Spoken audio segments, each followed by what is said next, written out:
I'm Dr. Nichelle here, and I had one vlog already and Instagram Live, and I'm here again to go over some more things as pregnancy changes for myself, and then also other things that if you're currently pregnant, you can be thinking about and kind of brainstorming for yourself. So I wanted to start off with birth location, because that's actually something that has changed a lot for me in the past, I would say 48 hours or so. So I had decided to do a birth center again. I had all three of my other kiddos at birth centers in Colorado and had great experiences. In fact, my first midwife that caught Bowden caught my third kiddo, and that was really a great experience. And it's a nice happy in between a hospital birth and a home birth, because some people don't want the hospital birth, but they're a little nervous to do a home birth. And it's this in between spot, and there's a ton of value to that. So I'd actually decided for a couple of reasons as to why I would do the birth center again. One is that I knew the whole group. I felt really loved by the community there. I loved my experience that I had there with my third kiddo who was born there. And I had a desire for doing a home birth, but insurance and the cost and having three other kids, going to have four, it was one of those things. I was like, do I do this? Do I not do this? It just was a little bit of a tough decision, because you don't want to say that money comes into play with things, but money comes into play with things sometimes. And it's something that with our chiropractic cash practice, I totally get that sometimes it's hard to want to come in and pay cash when you know insurance can cover it, even though you know that you're going to get a better service a lot of times with those cash practitioners. So the cool thing for me is that I am no longer in the decision game here, really. I mean, I am. I get to decide. But my birth center actually was just told that for financial reasons that they are being closed down, and pretty abruptly.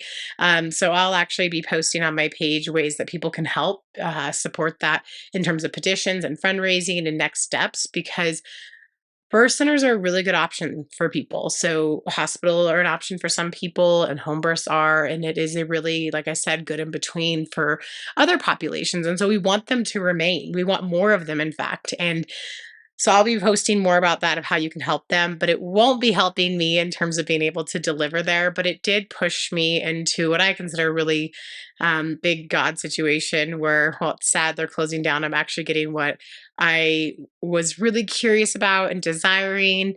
It was my last birth, which is doing a home birth. So I'm really excited, but things have changed a lot since maybe Saturday afternoon. So I was out in Dallas for a conference that I speak at, and then got news that it was closed, or it was closing, and that I would have one more appointment there, and then they would not be able to serve patients anymore there. So I met with a midwife this morning that I'm really excited with, and am likely going to be signing on with really soon.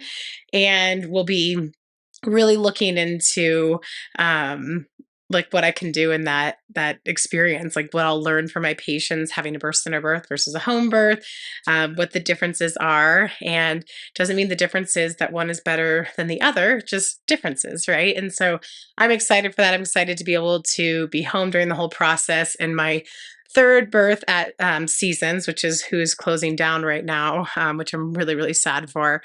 The whole staff and all the midwives, I just can't imagine how frustrating it must be, and then how frustrating it is for all those new moms. So for me, this is like my fourth rodeo. So it's kind of like, like I'll survive. I'll be fine. It's more that I just feel really bad for other people.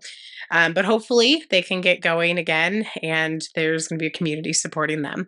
So birth location is a really big thing to decide where you want to deliver. And so some people will have health conditions where they are meant to be at a hospital. Other people won't, but they want the beauty of having the midwives at a birth center who are going to have just a little bit different of perspective than those that are going to be at a hospital. And then you're going to have a different perspective of midwives who are at home. So the biggest thing that anyone can possibly do is to actually just do the research. See what it looks like to be at your hospital. Really make sure you like your provider. Make sure you're feeling heard. Make sure that your choices are being respected. Make sure that the provider is open to dialogue. Because if they're not open to dialogue, that's not a provider that you want for your birth. You want to be able to come with what you're wanting as a patient and have discussions, not be told what you have to do. There should always be choices. And so that's something to really navigate when you're looking at birth location, is who is going to be helping you decide those choices? Is it going to be you and your partner and maybe a doula? Or is it going to be that your birth provider is telling you what you have to do? And there's almost always a choice. There are absolutely emergencies that happen. And when you should be able to trust your provider that they are telling you, this is what we need to do and this is why we should totally do it now. But a lot of times there's things that are done out of convenience or I truly think out of fear as well. So really researching into that, one really great resource to helping you find a really optimal birth team and birth location for yourself is going to be having a doula. Like, without a doubt, having a doula will help you navigate those questions, not dive you into what you have to do and say, like, this is the only answer, but give you some feedback as to how to decide who you want on your birth team and where you want to deliver. And that's going to make a difference. Like asking what the induction rates are, asking what the cesarean rates are. Because if you're at a hospital that's a really high cesarean rate, you may want to reconsider which hospital you deliver at or which provider as well, or provider team, if you will. Now, who is on your team? You're likely going to have a midwife or an OB. And in our area, there's a lot of midwife options. And I always encourage people, especially when there's midwives at a hospital, of try and see if you can be with the midwives because you always have the OB as an option. Like they're an option for you. So that's something to consider is that you like when in doubt, aim to go with the midwives because they're just going to have a different perspective on care. And who else do you want on your team? And this is where I wish everyone knew the beauty of a doula and the questions asked their doula, but having a doula on your team can be a really valuable resource. And I did not have one at my first birth, and I did at my second too. And it's a really big difference to have somebody else there besides your midwife and your OB who can just be really supportive of you and give you some suggestions and really support you through pregnancy in just a different way than your other providers will through your birth and then after. It's a really good resource, and finding who's good in your area is going to be really important for you. And then other things like who else might you have on your birth team? Like, do you have a massage therapist? Do you have a chiropractor? Are you going to have a photographer at your birth? Are you going to have just photographer for maternity and newborn? But really looking into who are all those people that are going to be on your team, and do they align with you? Are they things that you're wanting? And so for me, again, this pregnancy, it's my fourth. So, and I'm also in the birth world. So I feel pretty confident with decisions and finding out who matches and fits me. But that's something that if you're a new mom, this is your first pregnancy, you should absolutely be looking into things, reading books, asking questions of your community, finding a quality doula so they can help navigate all those other providers for you, because somebody like that can help you find your chiropractor that's a really good prenatal chiropractor, help you find your massage therapist, acupuncturist, etc. One thing that I love for my patients and that I absolutely do with all of my babies every single night is that baby connection. So really feeling that your lower belly, so right around like give or take 12 weeks, baby is going to start peaking above that pubic bone, or at least the uterus is. It's going to start getting higher and higher. For this fourth pregnancy, I almost said third, I've been able to feel the baby since 14 weeks. Smaller movements that have gotten a lot more pronounced, obviously, because I'm almost 19 weeks, which is crazy. And it is really amazing just to feel in that space, even before they're moving, and just take some deep breaths and feel where you feel that uterus is. And then as things go on and things change, you can use that time to massage your belly, whether you're going to put in oils to help with the skin changes there, but work on the round ligaments and abdominal wall, which I have videos on, things that I share on YouTube and Instagram and all the things about how I do it. I do it differently on my patients than I do it at home, but it's all like similar concept stuff, but I always teach them what I do at home as well. And I really want people to be connected because that's where you're feeling the baby movement, not just to have the counts ready for your provider and tell them that you felt the counts, or it's also an opportunity for you to feel position yourself. If you're really in tune with that and you've been playing around with belly mapping and things, you can feel if that head is shifted or if those kicks are now in a different spot. And it's really just a beautiful way to, you don't even talk out loud, but just internally be thinking and talking about that baby and your intentions and all the things. Although my babies never tell me what gender they are, so I'm always wrong too. So I'm like, I have this great intuition connection. I feel it that I'm like, I've been wrong every time, which is my own, it's just funny to me. And that baby connection can be built by seeing other providers because you're going to get more in tune with your body when you go to acupuncture, massage, and you hear different things in chiropractic because you're going to hear things from your providers that are going to tell you about, like, oh, this is what I'm feeling with your body.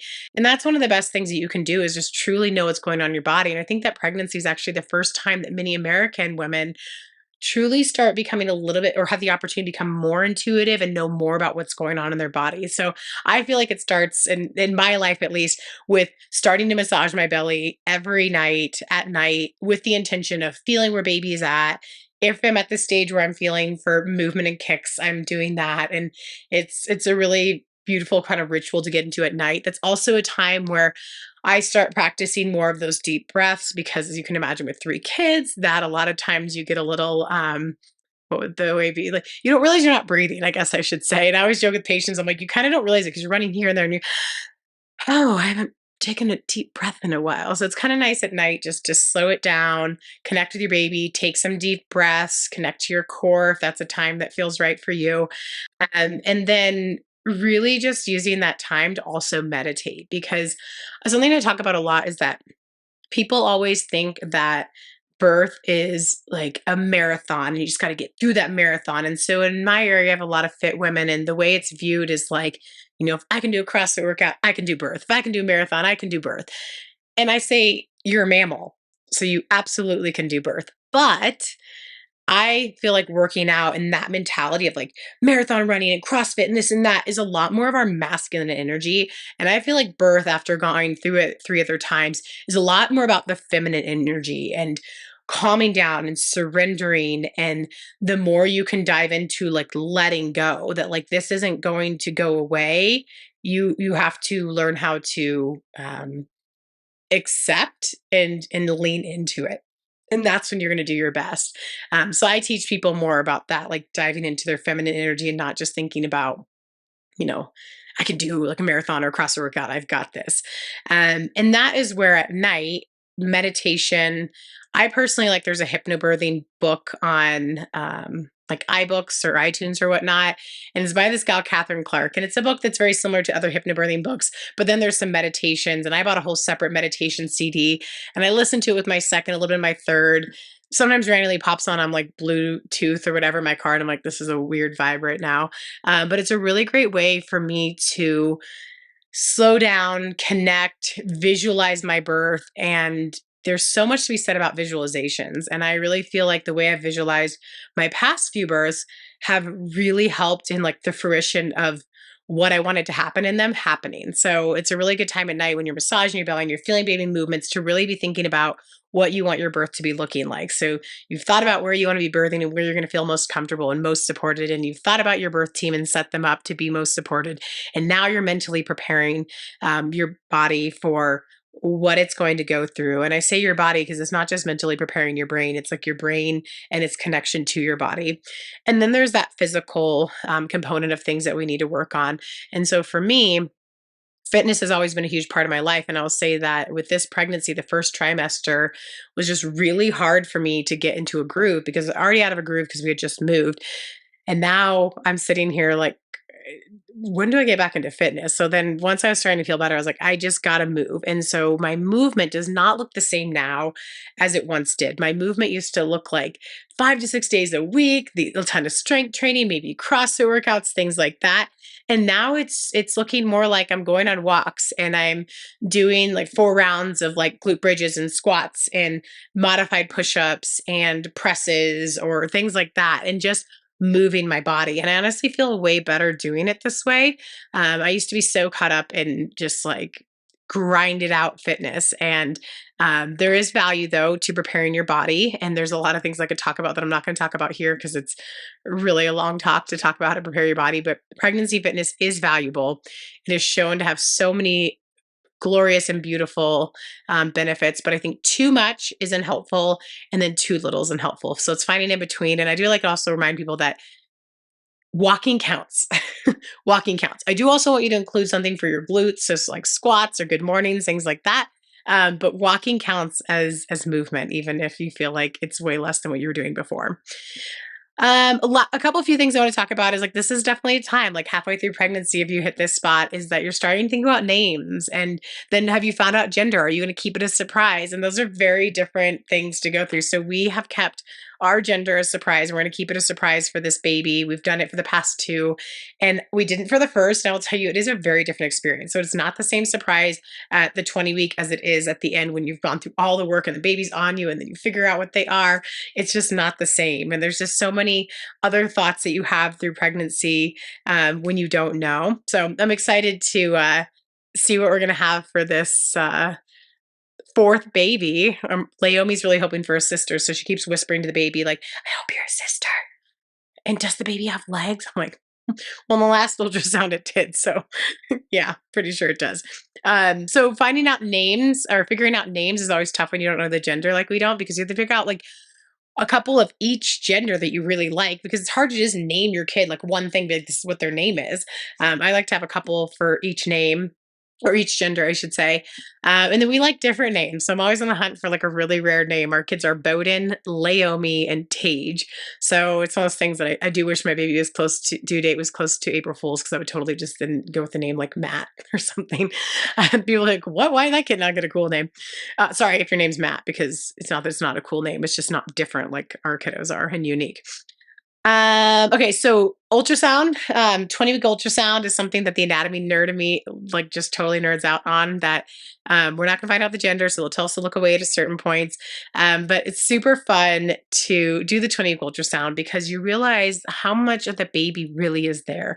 You see every part of their brain, you see every chamber of their heart. Every part of their spine is developed. Like everything is there. It just needs to get bigger and more developed. And it just blows your mind because realistically, even 2 weeks after that 20-week ultrasound, which is the one that most people will have for the anatomy check, 2 weeks after that, like babies can survive. I think their earliest is 22 and a half weeks. And that's just amazing. So it's one of those things like once you hit that point, you're like, wow, this is a human. It's a human from the beginning, but it's a human that could survive. It would need help, obviously, but it's just really just phenomenal. So a couple of the things I wanted to talk about more specifically with my pregnancy is that my constipation I talked about in the initial video is gone. One thing that I have been doing is I have been able to move more. I've been getting adjusted by my chiropractor, aka my husband, a lot more frequent. But one of the things I think helps the most was actually a suggestion from Alyssa McGaith, who is a doula now in Florida, not out here in Colorado. And she has suggested a few things with teas, but I'm not going to lie, I really suck drinking teas. I just don't like tea that much, which is really annoying. I feel bad saying out loud because it's like kind of embarrassing, but I just like, it's not my thing. And like, I want it to be, but it's just not. And I always go on a kick where I'm going to try it for 2 weeks straight. And I'm like, yeah, like I'll do it. I can do it. It's just like, it's hard to like make it a thing. So anyways, she suggested a few different tea options, but she also said like eating raisins scattered throughout the day. And I've been doing that and I have had amazing bowel movements. So no constipation here, which is great. Nausea is completely gone. This pregnancy nausea ended around 11 weeks and usually it lasts 18 for me. So I don't know what the difference is, but it's been really awesome. I've had a few days here and there which haven't felt great, but other than that, I'm like, this is crazy. I can like eat whatever food I want right now. I can eat all the healthy things, which a lot of times it's like, I can't eat salads or veggies or anything like that. And I definitely have foods that I'm like, kind of like, ooh, I kind of don't usually eat sandwiches, but I'm like, I kind of want a sandwich right now or French fries or something. But I can eat all of the really good stuff too now, which feels really good when you are like somebody who loves to really focus on what you're taking in and nutrients you're taking, and then you don't want to eat anything good. It's kind of rough feeling.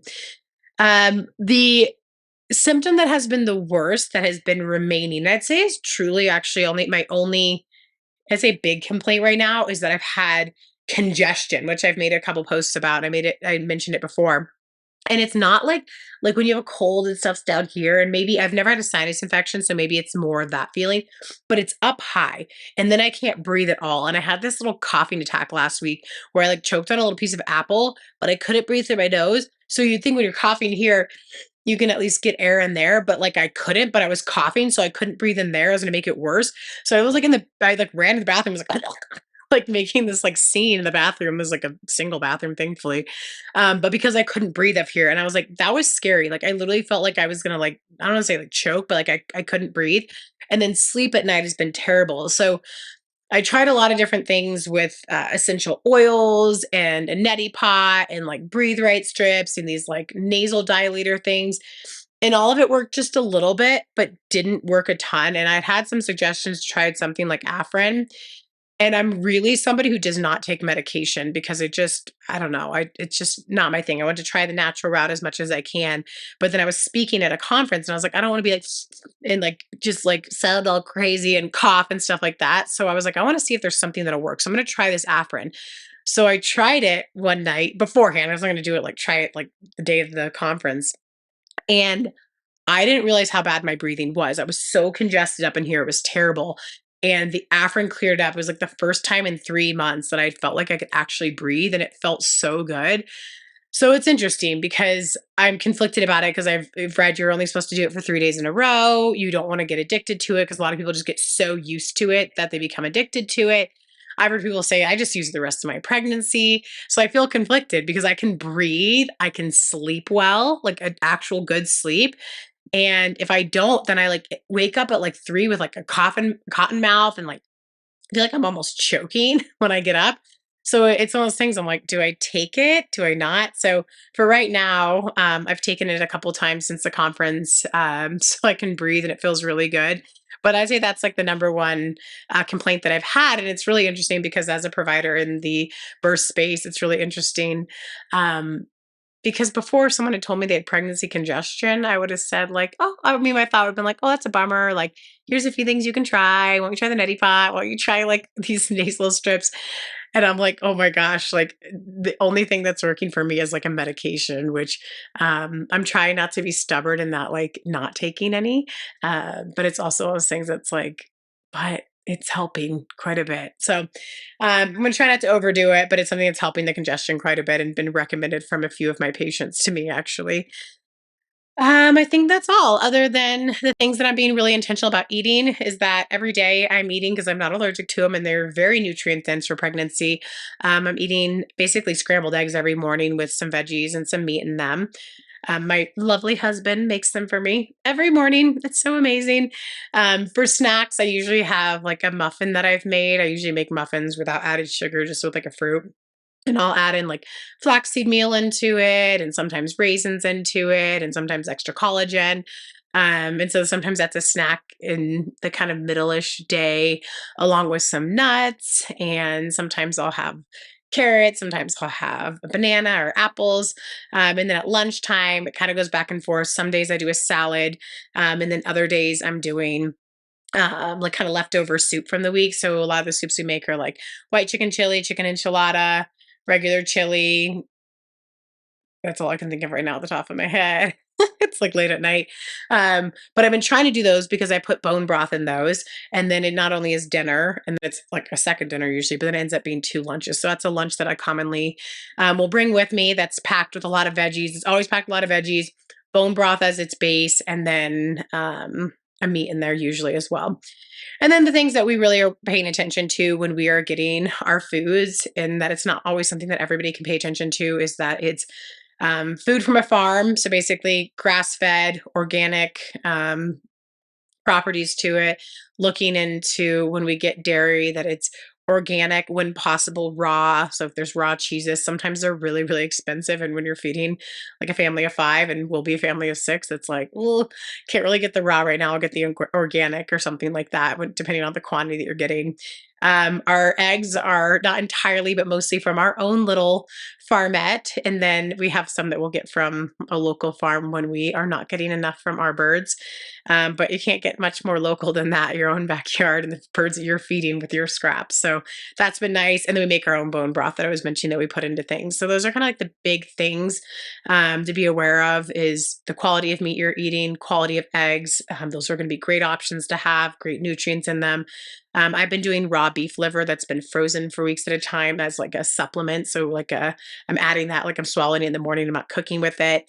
And then the other thing is eating fruits and veggies that are organic to reduce the amount of pesticides, toxins that are on those plants. And then one thing that's going to be a new thing for me, which is something that we learned about at a conference by a doctor named Dr. Chutkin, who has a bunch of books and all about the microbiota, is that one of the best things that we can do for a microbiota, other than limiting medications as much as we possibly can, really only doing antibiotics when we have to, is eating 30 plants a day and eating dirty foods and being in the soil, which I'm like, we don't have any issue with that because we are the property we've gotten. But to get the carrots that don't look perfect, the ones that look just like legs splaying out and have dirt on them, it doesn't mean you can't like wipe some of the dirt off, but just like have the microbes that we are supposed to be having that we've just wiped away.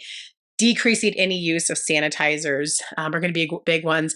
But the 30 plants a day I thought was really fascinating that I'm going to really working towards, which it counts as like if you put a coconut on it and then you have garbanzo beans and then you have pistachios on your food and then cucumbers and then tomatoes and then you have spinach and then arugula and then you had potatoes in your eggs, and then you just start adding up. Okay, then I had a cashew, then I had an almond, and so trying to get 30 in a day when possible. So that's gonna be a tough challenge, not impossible, but really paying attention to like, okay, what variety am I having? That's really the best way to build the microbiota. And we do know that connection of mom's own gut health and her microbiome to also then what her babies will be. And so then you look at how you're living your life is also then how your kids are going to live their life, and so that's going to be a really big impact. And then that other big aspect of getting a really flourishing microbiota for not only for myself, but just more for me to pass it along, is not only me having a good gut microbiome and working on that prior to pregnancy, but during pregnancy, is breastfeeding is going to be one of the best things we can do, and doing everything we can to try to have a vaginal birth, which it won't always happen. There are so many circumstances as to why it cannot happen for some people, but that is something we want to work towards. And if it's something that can happen, looking into things like vaginal seeding, really doing everything we can to get that baby some breast milk, at least in the first 6 months, even if it means pumping or getting donor milk from somebody in the community who will donate, because it can get pretty pricey. And then really like tuning into, even if your baby is born because with antibiotics from GBS or cesarean born, I like to call it a belly birth, is it's like, can we at least stitch having all the hand sanitizers and being worried that they've like put their mouth on something, like they're gonna do it. We have the healthiest kids. They put their mouths on everything. They haven't gotten sick from putting their tongue on something like the floor, which is weird and you don't want to go there, but kids just do that stuff anyways. But that type of stuff is going to build your microbiome. We know gut health is actually very deeply related to the immune system. What your gut health is will be what your immune system is. What your gut health is will be what your mental health is. So it's really important to be working on everything we possibly can to create a healthy microbiota for ourselves and to hopefully prevent as much as we can damaging it. One other last thing, because I learned at a conference and it's worth noting, is that PPIs, which can be a really common thing people want to take during pregnancy. So a proton pump inhibitor are basically something people take to reduce heartburn, actually shown with chronic use is just as bad for a microbiota of our gut as antibiotics are. So I think that's really important to know. And that's not even that we've even studied all the medication. The less medication that we have to take is going to be the better. Now, it's not to say get off a medication right now for something you actually truly need, but it's really us diving into fixing some of the other problems if possible, depending on the person's health and what the condition is. But that medication and doing things like Tums is not going to be helpful for our gut. We need to find out some better, more natural options for those cases. So the more we're learning, it's one of those things that once you know better, or once you know more, do better. So that's something that it's good to learn these things at conferences to bring it back home, because so much of what this woman was talking about, this doctor about the microbiota, was just so much about what we can be doing in pregnancy, our actions for preparing for birth, our actions for what we do after birth, and thus thereafter with our kiddos can determine what their health is, what their predisposition is to eczema, allergies, autoimmune, things like that, and even the frequency of them getting sick. So this is kind of a mesh of pregnancy information as it comes along to my head, as it's in the stage that I'm in. So I'll mention things that I'm going through, but I'll pop back on next week when I have my 20-week ultrasound to kind of talk about that experience and the role that your kids can play if they're there, if you have other kids, and the role your partner can play, and questions to ask during the ultrasound as well. So I'll mention that in the next vlog. All right, bye you guys. Thanks for listening.